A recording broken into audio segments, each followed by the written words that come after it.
विशाल भारद्वाज की मास्टरपीस मकबूल को रिलीज़ हुए 20 साल हो चुके हैं। भाई सदियों में कोई ऐसी फिल्म आती है जिसके जादू को वक्त की गर्दिश भी बेअसर नहीं कर पाती है। मकबूल ने टेस्ट ऑफ टाइम बड़ी खूबी से पास किया है। आज 20 साल बाद ये एक क्लासिक बन चुकी है और आज भी अगर आप इसे देखें तो आपके ऊपर वही असर पैदा होगा, वही जज्बात जन्म लेंगे और वही इम्पैक्ट क्रिएट होगा जो कि फर्स्ट वीविंग के टाइम हुआ था। इनफैक्ट रिपीट वीविंग पर तो इस फिल्म का असर और गहरा हो जाता है। शेक्सपियर के प्ले मैकबेथ पर यह फिल्म बेस्ड है। मैकबेथ के बारे में मेरा सोचना है कि it's a fairly simple story with some great characters. जो कहानी है वो प्रिडिक्टेबल है, उसमें इतना नुआंस नहीं है, लेकिन जिन कैरेक्टर्स के ज़रिए ये कहानी प्रोसीड होती है, आगे बढ़ती है, वो कैरेक्टर्स बहुत सॉलिड है। These characters are having immense scope for actors, writer and director। मतलब पूरा खुला खेलने का मौका देते हैं ये कैरेक्टर।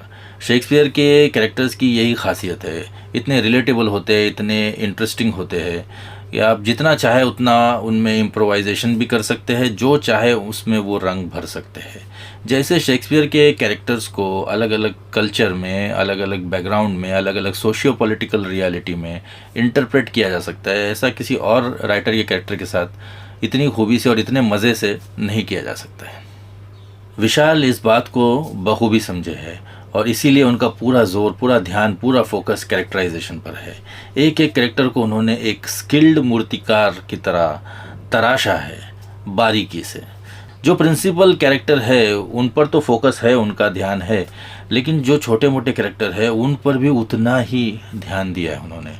जैसे अब्बा जी के बॉडीगार्ड का कैरेक्टर है, अजय गेही का कैरेक्टर है, मासूमी मखीजा का कैरेक्टर है, मुरली शर्मा का कैरेक्टर है, सारे कैरेक्टर्स जो है, इवन वो जो एमएलए का कैरेक्टर है एक, जिसे अब्बा जी का कैरेक्टर वो गिलोरी खिलाता है और वो मशहूर डायलॉग है कि गिलोरी खाया करो गुलफाम, ज़बान काबू में रहती है।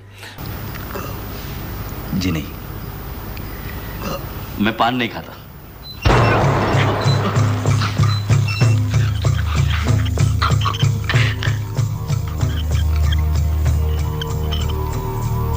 गिलोरी खाया करो गुलफाम, ज़बान काबू में रहती है। विशाल को इस बात का एहसास था कि इस कहानी को कहने का जो तरीका है, अगर इस कहानी के ज़रिए, इस फिल्म के ज़रिए कोई असर पैदा करना है तो कैरेक्टर्स इसके बहुत मजबूत होने चाहिए।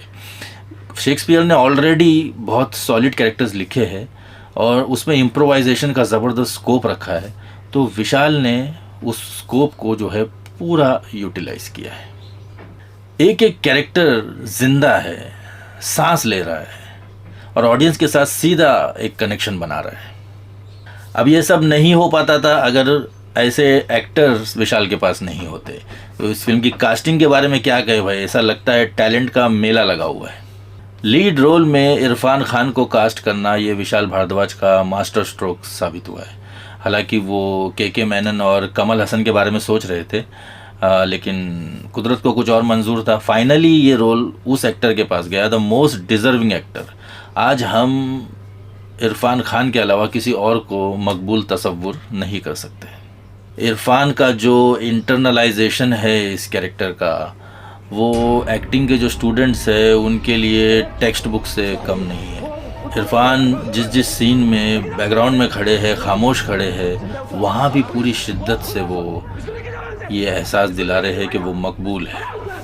इरफान ने इस कैरेक्टर का जो इमोशनल ग्राफ है, उसका जो उतार चढ़ाव है, उसको इतना सटीक स्पेल आउट किया है, ये ऐसा प्रेजेंट किया है कि हर देखने वाला जो है उस उतार चढ़ाव को पॉइंट टू पॉइंट महसूस कर सकता है।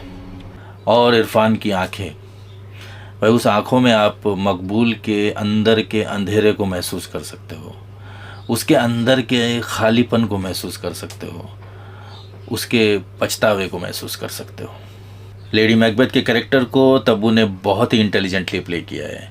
उन्होंने इसे यूनिडायमेंशनल होने नहीं दिया है, ना ही ऑडियंस से उन्होंने पूरी सिंपैथी मांगी है और ना ही कंप्लीट इंडिफरेंस। शेक्सपियर के लेडी मैकबेथ की तरह विशाल का ये कैरेक्टर जो है वो पूरी तरह से नेगेटिव नहीं है। एक फ्लॉड ह्यूमन बीइंग की तरह इसे यहाँ प्रेजेंट किया गया है और तब्बू ने उसी रंग को बराबर से पकड़ा है। पीयूष मिश्रा, अजय गेही, मासूमी मकीजा और मुरली शर्मा, इन सब लोगों ने भी बहुत अच्छा परफॉर्मेंस दिया है।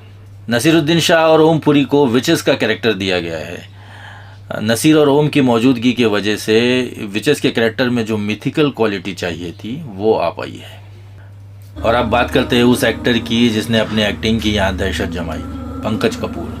और मैं साफ कह देता हूँ कि मेरी वोकेबलरी इतनी रिच नहीं है कि मैं पंकज कपूर के इस परफॉर्मेंस की तारीफ शब्दों में बयान कर सकूँ, but still I like to say कि जो उन्होंने अपनी बॉडी लैंग्वेज, जो हाव भाव, जो मैनरिज्म, जो वॉइस मॉड्यूलेशन, जो अपने आप को उन्होंने ट्रांसफॉर्म किया है इस रोल के लिए, उनका हर एटम जो है वो आपको कन्विंस कर देता है कि दे बिलोंग टू अब्बा जी।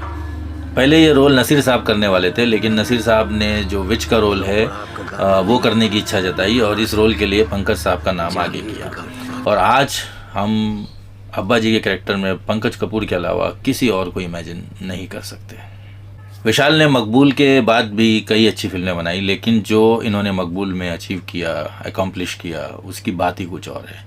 मकबूल के स्क्रिप्ट के नेचुरल फ्लो की बात ही कुछ और है, इसके रॉ एनर्जी की बात ही कुछ और है, और जो रियल लाइफ लाइक कैरेक्टर इसमें से निकल कर आए हैं उसके तो क्या कहने।